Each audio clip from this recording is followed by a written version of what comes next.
നമ്മൾ മറ്റൊരു പ്രധാനപ്പെട്ട വാർത്തയിലേക്കാണ് ഇനി കടക്കുന്നത്.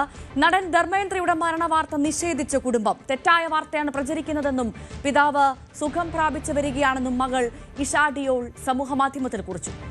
അജയ് സുധാ ബിജു വിവരങ്ങൾ നൽകുന്നു. അജയ്, ധർമ്മേന്ദ്രയുടെ മരണവാർത്ത വലിയ തരത്തിൽ പ്രചരിക്കുകയായിരുന്നു സമൂഹ മാധ്യമങ്ങളിലടക്കം.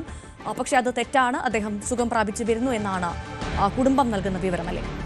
അതെ, തീർച്ചയായിട്ടും ആശ്വാസകരമായിട്ടുള്ളൊരു കാര്യം തന്നെയാണ് നമുക്കിപ്പോൾ അറിയാൻ സാധിക്കുന്നത്. ധർമ്മേന്ദ്ര മരിച്ചു എന്നുള്ള രീതിയിൽ വലിയ ഒരു പ്രചാരണം ഉണ്ടായിരുന്നു.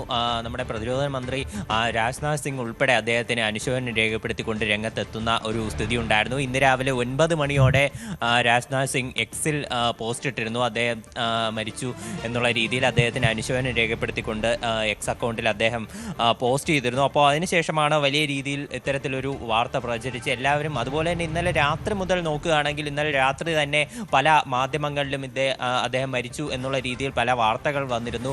എന്നാൽ ഇന്നലെ രാത്രി തന്നെ അദ്ദേഹത്തിൻ്റെ മകനായിട്ടുള്ള ബോബി ഡിയോൾ ഉൾപ്പെടെ പ്രതികരിച്ചതാണ് കുടുംബത്തിൻ്റെ സ്വകാര്യത മാനിക്കണം, ഇത്തരത്തിൽ അസത്യമായിട്ടുള്ള വാർത്തകൾ പ്രചരിപ്പിക്കരുതെന്ന് ഇന്നലെ അദ്ദേഹത്തിൻ്റെ മക്കൾ ഉൾപ്പെടെ വ്യക്തമാക്കിയതാണ്.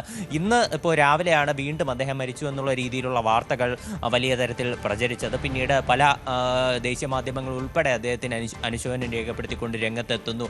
അതുപോലെ തന്നെ രാജ്നാഥ് സിംഗ് പോലെ ഇപ്പോൾ മന്ത്രി അടക്കം ഇപ്പോൾ അനുശോചനം രേഖപ്പെടുത്തുന്ന ഒരു ഘട്ടമുണ്ടായി. അപ്പോൾ ഇത്ര വലിയൊരു സാഹചര്യത്തിലാണ് ഇപ്പോൾ ഈ ഒരു അദ്ദേഹം മരിച്ചിട്ടില്ല എന്ന് അദ്ദേഹത്തിന്റെ പിന്നെ ഹേമമാലിനിയുടെയും നടൻ ധർമ്മേന്ദ്രയുടെ മരണവാർത്ത അത് തെറ്റാണ് എന്ന് നിഷേധിച്ചുകൊണ്ട് കുടുംബം രംഗത്ത് വന്നിരിക്കുന്നു. അദ്ദേഹം സുഖം പ്രാപിച്ചു വരുന്നു എന്നുള്ള സന്തോഷമുള്ള വാർത്തയാണ് പ്രേക്ഷകരുമായി പങ്കുവയ്ക്കാനുള്ള. അജയ് സുധാ ബിജു ആണ് വിവരങ്ങൾ നൽകി.